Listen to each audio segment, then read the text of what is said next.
Alors, je voudrais vous interroger sur 2-3 dossiers plus locaux, peut-être, Olivier Minguin. D'abord, Parking Brussels. Est-ce qu'un jour, Parking Brussels va gérer le stationnement sur le territoire de la commune de Woluwe-Saint-Lambert ou c'est exclu? Certainement pas dans l'état où cette institution régionale, cet organisme régional est géré pour le moment. Et donc nous faisons partie des communes qui n'ont pas délégué cette mission parce que d'abord nous croyons que le travail de proximité fait par des agents de contrôle qui doivent aussi pouvoir parfois prendre en compte des réalités locales nous semble plus souhaitable.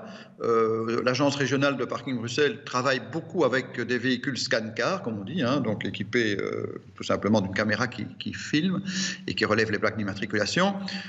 Avec le résultat, c'est que la gestion du contentieux pour les communes concernées a considérablement augmenté parce que notamment il y a un petit problème pour la reconnaissance des véhicules où la carte de personnes handicapées est placée et qu'elle n'est évidemment pas identifiée par le scan-car, donc ça amène évidemment... Donc vous dites non pour l'instant. Est-ce que vous n'êtes pas en train de tourner le dos à une logique régionale dans la politique de stationnement ?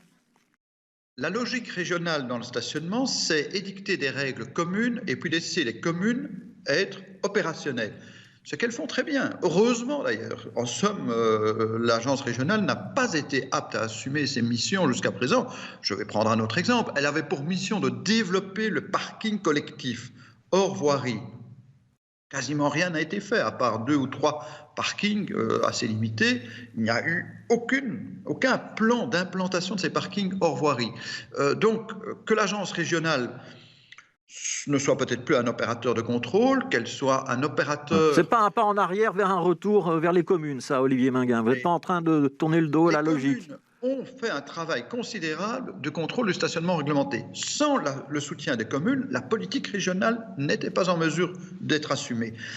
C'est souvent le cas d'ailleurs pour beaucoup de niveaux de pouvoir supérieurs sans le soutien des communes.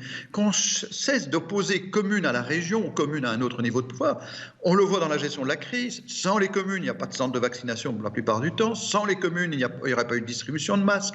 Sans les communes, il n'y aurait pas eu d'autres mesures qui auraient été prises. Et notamment, vous savez combien j'ai été assez à l'initiative dans ce domaine. Mais fondamentalement, les communes ont une capacité opérationnelle qu'aucun autre pouvoir n'a. Alors, que la région fixe des règles communes, nous n'avons aucun problème avec ça, pour autant qu'elles soient équitables. Enfin, ça, il y a des mesures sur lesquelles parfois j'ai une discussion avec la région, mais une fois que la région a fixé des objectifs, les communes sont tout à fait aptes à les assumer, et généralement avec beaucoup plus d'efficacité que ne le fait la région avec ses opérateurs propres. Parking Bruxelles à Woluwe-Saint-Lambert, c'est pas pour demain, on a bien entendu le message.